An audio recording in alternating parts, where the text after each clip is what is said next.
Hey, what up guys, welcome back to my channel. In this video editing tutorial I'm going to show you how to add fonts to Premiere Pro and Sony Vegas or whatever application you would like. Let's get going. So what you're going to want to do is you're going to want to go to defont.com and you can pick which one you like. If you actually know the font name, you can just type it in there, or you can just click on one of the themes, which I'm going to go and click on the very cartoony one and then go to download.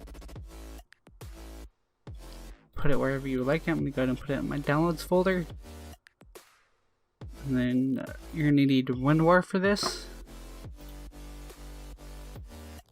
or 7-zip. I'm going to right click, extract all. I'm going to bring up this menu. You can bring up the PNG if you want to look at it. Hell yeah, it looks dope. Click on it. Install.